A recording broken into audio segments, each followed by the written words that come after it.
నమస్కారం ETV news కు స్వాగతం. ముందుగా ముఖ్యాంశాలు. ఆంధ్రప్రదేశ్లో గుంతలతో అధ్వానంగా మారిన రోడ్లు, మంత్రుల నియోజకవర్గాల్లోనూ అదే దుస్థితి. ప్రజలు ఇబ్బందులను పరిష్కరించే ధ్యాసే లేని అమాత్యులు. ఇళ్ల నిర్మాణ గడువు ముగియడంతో నిరర్ధక ఆస్తులుగా పేదల ఖాతాలు. గృహాల అప్పగింతకు సర్కార్ ఆపసోపాలు.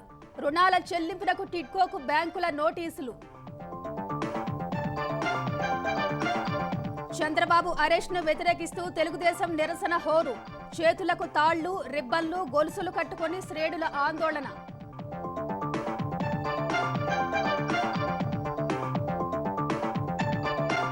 జోరందుకోనున్న భారాస ఎన్నికల ప్రచారం. నేడు జనగామ, భువనగిరిలో కేసీఆర్ సభలు. మేనిఫెస్టో అంశాలను ప్రజల్లోకి తీసుకెళ్లడంపై దృష్టి.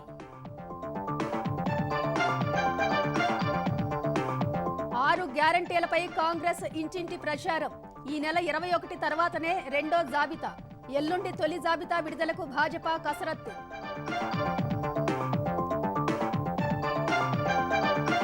పాక్ సహా 4 దేశాల సరిహద్దుల్లో రేడియేషన్ డిటెక్షన్ పరికరాలు. నిఘాను కట్టుదిట్టం చేసే దిశగా కేంద్రం నిర్ణయం.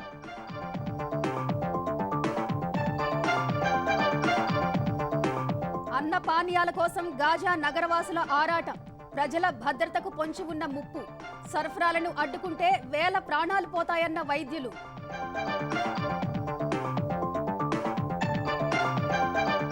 వన్డే ప్రపంచ కప్లో డిఫెండింగ్ ఛాంపియన్ ఇంగ్లాండ్కు షాక్ ఇచ్చిన అఫ్ఘాన్లు. 69 పరుగుల తేడాతో సంచలన విజయం.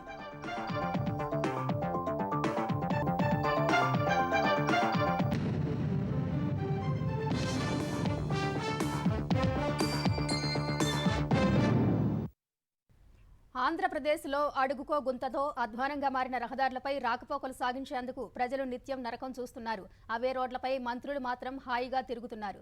ఎందుకంటే మంత్రులందరికీ విలాసవంతమైన కార్లున్నాయి. ఖరీదైన కార్లలో గోతులు తేలిన రోడ్లపై ప్రయాణించే అమాత్యులకు కుదుపులు తెలియడం లేదు. అయితే తమ నియోజకవర్గాల్లో రోడ్లు అధ్వానంగా తయారైనా అమాత్యులు పట్టించుకోవడం లేదని స్థానికులు ఆగ్రహం వ్యక్తం చేస్తున్నారు. మంత్రి అంటే తన శాఖ మాత్రమే కాకుండా ఆయా జిల్లాల్లో ఏ శాఖకు సంబంధించిన అంశాలపై అయినా సమీక్ష నిర్వహించవచ్చు. రోడ్లు గోతులమయంగా ఎందుకు మారాయి? వాటికి మరమ్మతులు ఎందుకు చేయలేకపోతున్నారు? విస్తరణ, పునరుద్ధరణకున్న అడ్డంకులేంటి? గుత్తేదారులు పనులను ఎందుకు నిలిపివేశారు? వారి బిల్లులు ఎంతకాలం నుంచి ఆగిపోయాయి?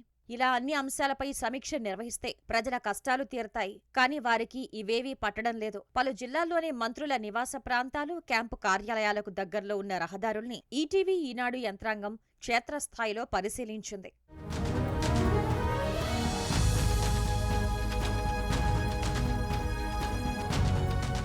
ఇది శ్రీకాకుళం జిల్లా పలాస నియోజకవర్గం బెండిగేట్ నుంచి పూండి మీదుగా నౌపడ వెళ్లే రహదారి. మంత్రి సీదిరి అప్పలరాజు తన స్వగ్రామం వజ్రపు కొత్తూరు మండలం దేబునత్తాడకు ఇదే మార్గంలో వెళ్లి వస్తుంటారు. ఎమ్మెల్యే అయ్యాక ఈ రహదారిని విస్తరించి బాగు చేస్తానని ఎన్నికలకు ముందు చెప్పిన అప్పలరాజు మంత్రి అయ్యాక కూడా ఆ విషయం పట్టించుకోవటం లేదని స్థానికులు అసంతృప్తి వ్యక్తం చేస్తున్నారు. రహదారి మరమ్మతులకు టెండర్లు పిలిచినా గుత్తేదారులు ముందుకు రావటం లేదు.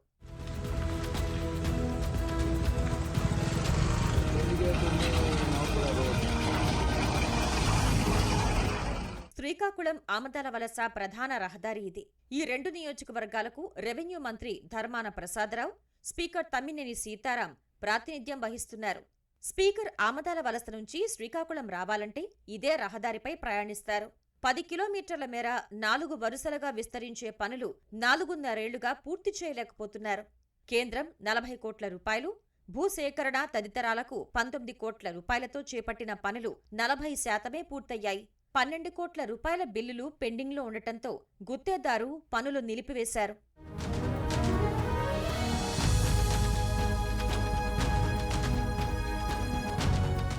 ఇది పార్వతీపురం మన్యం జిల్లా సాలూరు నుంచి మక్కువ వెళ్లే మార్గం. ఉప ముఖ్యమంత్రి పీడిక రాజన్న దొర స్వగ్రామం మర్రివారి వలసకు ఇదే రోడ్లో ప్రయాణించాలి. 56 కోట్ల రూపాయలతో ఈ రోడ్డు విస్తరణకు 2.5 ఏళ్ల క్రితం గుత్తేదారుకు పనులప్పగించారు. 4 కోట్ల మేర బిల్లులు పెండింగ్ ఉండడంతో పనులు ఆపేశారు.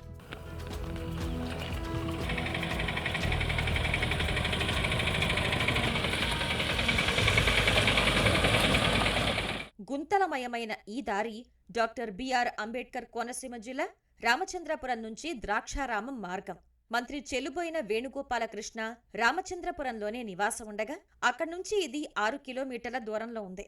ద్వారపూడి నుంచి వేగాయమ్మపేట వరకు 25 కోట్ల రూపాయలతో ఈ రహదారి అభివృద్ధి పనులు మంజూరయ్యాయి. బిల్లులు రాకపోవడంతో గుత్తేదారు పనులను మధ్యలో ఆపేశారు.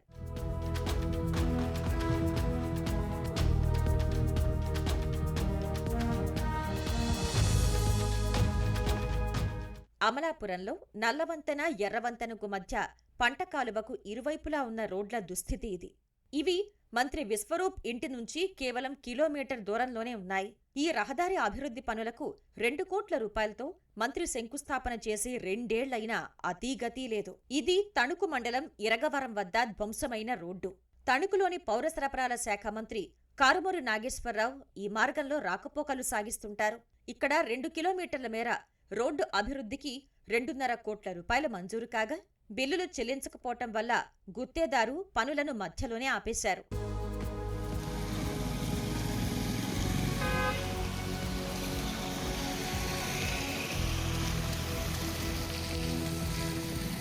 ప్రకాశం జిల్లా ఎర్రగొండపాలెం త్రిపురాంతకం మార్గంలో ఎర్రగొండపాలెం వద్ద దెబ్బతిన్న ప్రాంతమిది.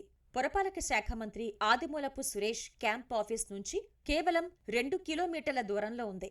అడుగుకో గుంతతో ప్రమాదకరంగా మారటంతో వారం కిందట ఆటో డ్రైవర్ల సంఘం సభ్యులు మట్టివేసి గుంతలు పూడ్చారు. ఈ రోడ్డు అభివృద్ధికి 3 కోట్ల రూపాయలు మంజూరు కాగా 2 సార్లు టెండర్లు పిలిచినా పనులు చేసేందుకు ఎవరూ ముందుకు రాలేదు. కడప నగరంలోని గోకుల్ లాడ్జీ, కృష్ణా థియేటర్ మధ్య రహదారి దుస్థితి ఇది. ఉప ముఖ్యమంత్రి అంజాద్ బాషా నివాసానికి కేవలం 100 మీటర్ల దూరంలో ఉంది. మంత్రి ఇంటి నుంచి బయటకు వస్తే ఇదే మార్గంలో వెళ్తారు. గోకుల్ లాడ్జ్ నుంచి అన్నమయ్య కూడలి వరకు రహదారి విస్తరణ పనులు 4 ఏళ్ల కిందట ప్రారంభించగా ఇప్పటికీ పూర్తి కాలేదు.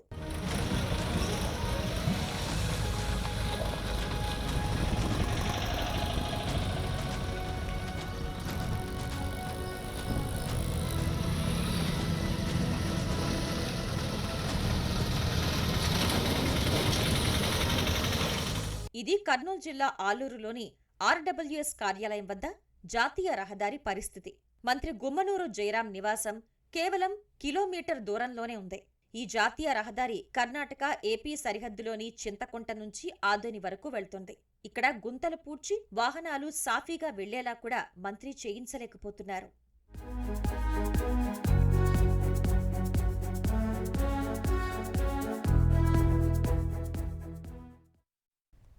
వైకాపా ప్రభుత్వం అధికారంలోకి వచ్చి 4.5 ఏళ్లు అవుతున్నా టిడ్కో ఇళ్లు ఎక్కడ వేసిన గొంగళి అక్కడే అన్న చందంగా మారింది. ఇళ్ల నిర్మాణం పూర్తి చేసి లబ్ధిదారులకు అప్పగించడానికి ప్రభుత్వం ఆపసోపాలు పడుతుంది. తెలుగుదేశం హయాంలో 60 నుంచి 90% పైగా పనులు పూర్తయిన వాటిని కూడా లబ్ధిదారులకు అందజేయలేకపోతుంది.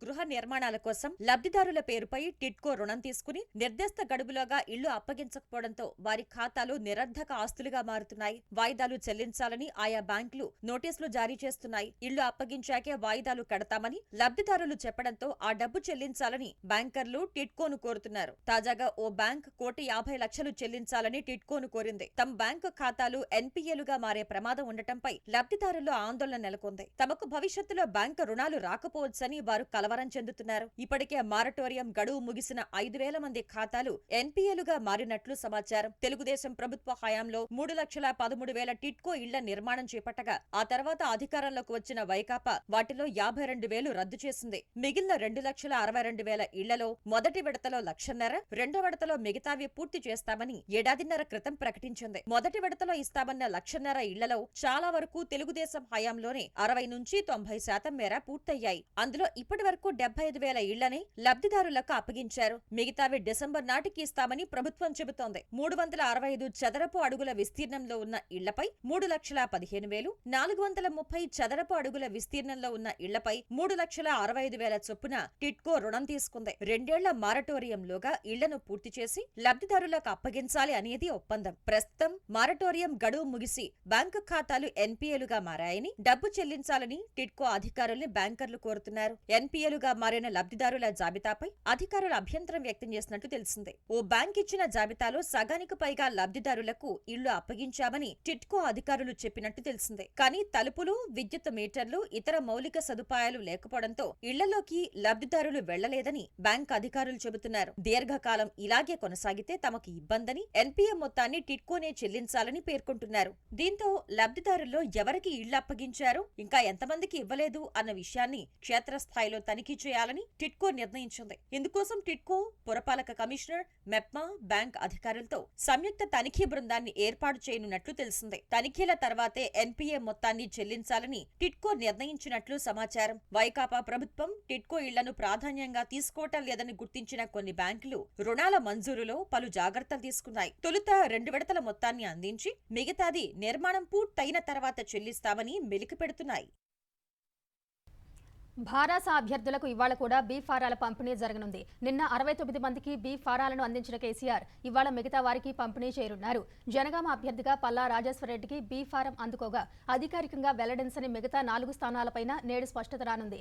మల్కాజ్గిరికి మర్రి రాజశేఖర్ రెడ్డి, నర్సాపూర్ సునీత లక్ష్మారెడ్డి, గోషామహల్ నందకిషోర్ వ్యాస్, నాంపల్లి ఆనంద్ కుమార్ గౌడ్కు బీ ఫారం ఇచ్చే అవకాశం ఉంది. ఒకరిద్దరు అభ్యర్థులను మారుస్తారనే ప్రచారం కూడా సాగుతోంది. మరోవైపు ఎన్నికల హామీలను ప్రజల్లోకి విస్తృతంగా తీసుకెళ్లేందుకు భారాస ప్రణాళికలు రచిస్తోంది. ప్రతి ఓటరుకు మేనిఫెస్టో చేరేలా ప్రచారం చేయాలని అభ్యర్థులు, ఇన్ఛార్జీలకు భారాస అధినేత కేసీఆర్ దిశానిర్దేశం చేశారు. నామినేషన్ అఫిడవిట్ల దాఖలులో తీసుకోవాల్సిన జాగ్రత్తలను కేసీఆర్ స్వయంగా అభ్యర్థులకు వివరించారు.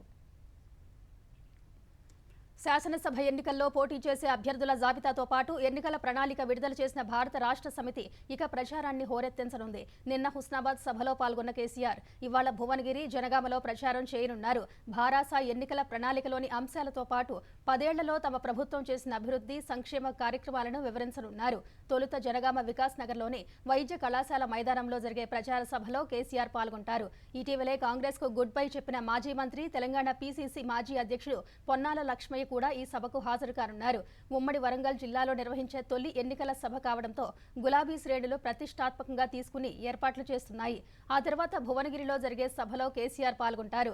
ఈ నెల 26 నుంచి 31 మధ్య మునుగోడు, కోదాడ, తుంగతుర్తి, ఆలేరు, హుజూర్ నగర్, మిర్యాలగూడ, దేవరకొండ నియోజకవర్గాల్లోనూ కేసీఆర్ ప్రచారం చేయనున్నారు.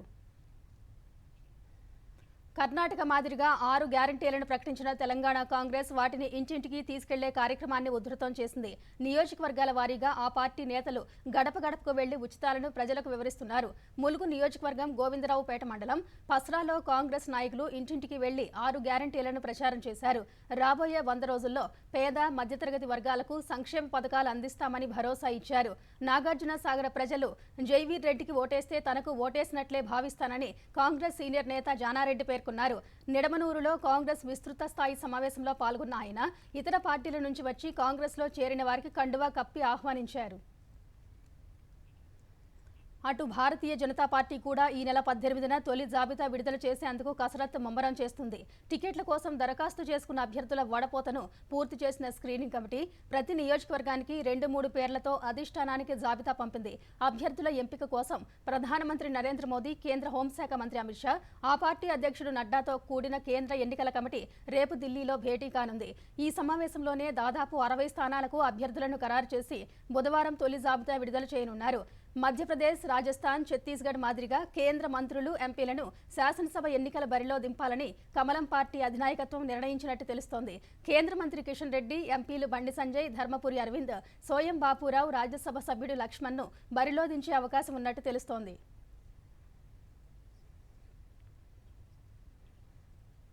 శాసనసభ ఎన్నికలు పారదర్శకంగా, ప్రశాంతంగా జరిగేందుకు పోలీసులు నిబంధనల మేరకు పనిచేయాలని హైదరాబాద్ పోలీస్ కమిషనర్ సందీప్ శాండిల్య ఆదేశించారు.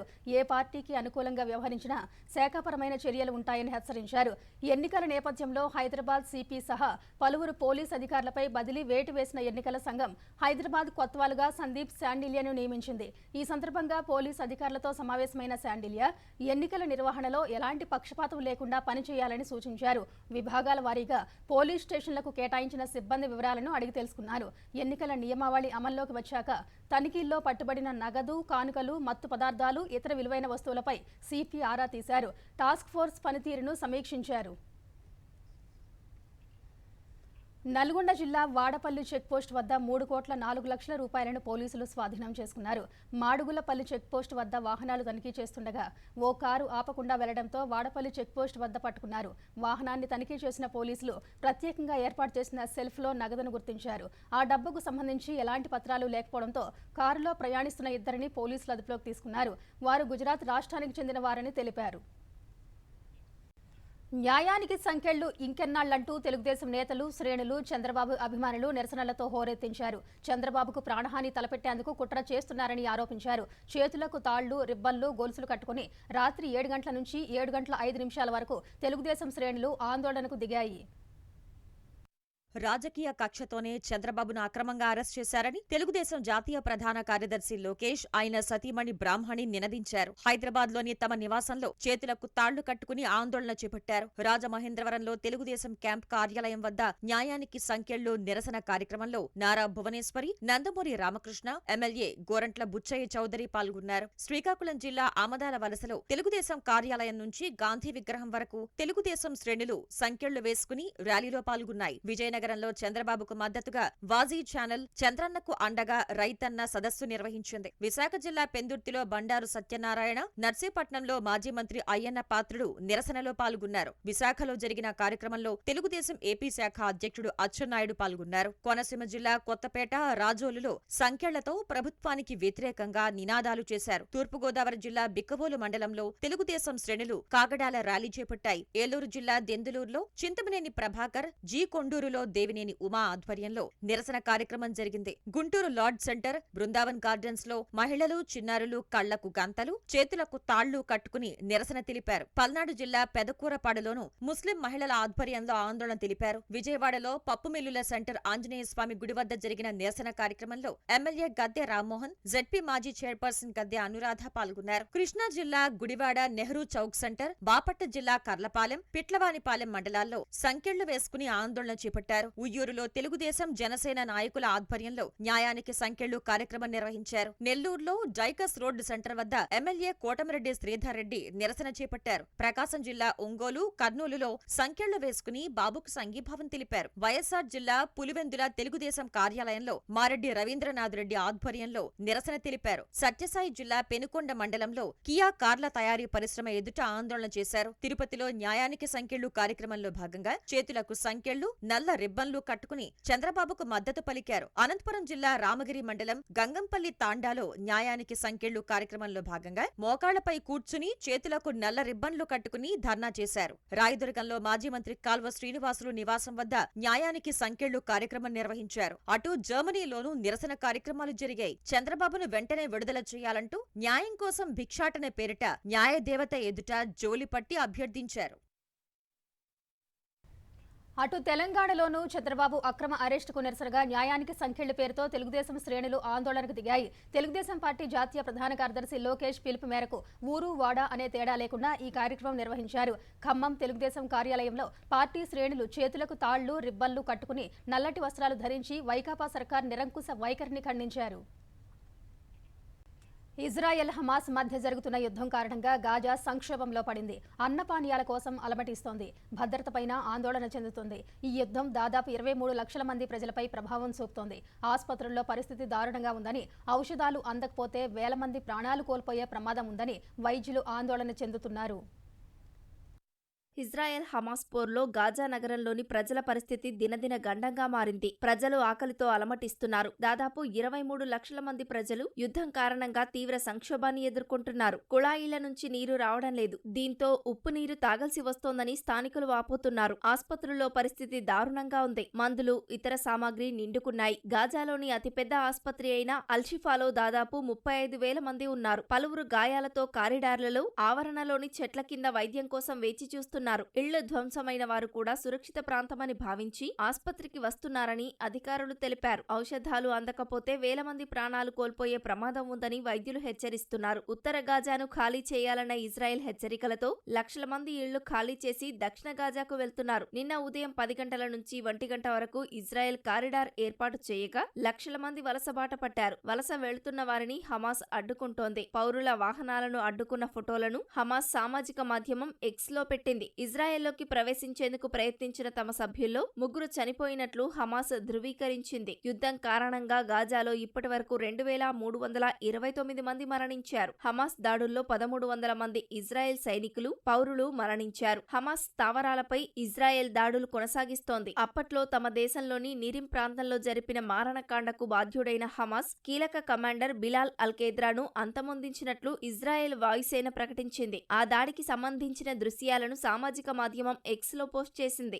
జేతున్, ఖాన్ యూనిస్, పశ్చిమ జబలియాలోని 100కు పైగా ప్రాంతాల్లో దాడులు చేసినట్లు వెల్లడించింది. జబలియా శరణార్థి శిబిరం వద్ద ఇజ్రాయెల్ జరిపిన వైమానిక దాడిలో 27 మంది మరణించారని, 80 మంది గాయపడ్డారని గాజా ఆరోగ్య మంత్రిత్వ శాఖ తెలిపింది. ఇజ్రాయెల్, లెబనాన్ మధ్య కాల్పులు కొనసాగుతున్నాయి. స్టులాలోని ఇజ్రాయెల్ స్థావరంపై హెజ్బొల్లా దాడులు చేయగా ఒకరు మృతి చెందారు. ప్రతీకగా లెబనాన్లోని ఎల్షాబ్ పట్టణంపై ఇజ్రాయెల్ దాడులు చేసింది. దక్షిణ ఇజ్రాయెల్ పట్టణం సెరాత్ నుంచి పౌరులను సురక్షిత ప్రాంతాలకు తరలిస్తున్నారు. ఆదివారం వారంతా దేశంలోని ఇతర ప్రాంతాలకు బస్సులు, ఇతర వాహనాల్లో వెళ్లారు. గాజా నుంచి రాకెట్ దాడుల భయంతో వారంతా ఇళ్లు ఖాళీ చేసి వెళ్లిపోతున్నారు. అటు అమెరికా నుంచి ఇజ్రాయెల్ కు ఆయుధ సాయం భారీగా అందుతోంది. తాజాగా మరో యుద్ధ విమాన నౌకను మధ్యధరా సముద్రంలో మోహరించింది. ఇజ్రాయెల్ హమాస్ పోరులో మూడో దేశం జోక్యం చేసుకోకుండా ఉండేందుకు ఈ నౌకను మోహరించింది. సంక్షోభం నివారణ ప్రయత్నాలను అమెరికా ముమ్మరం చేసింది. అందులో భాగంగా అమెరికా విదేశాంగ మంత్రి ఆంటోనీ బ్లింకెన్ సౌదీ యువరాజు మహమ్మద్ బిన్ సల్మాన్తో భేటీ అయ్యారు.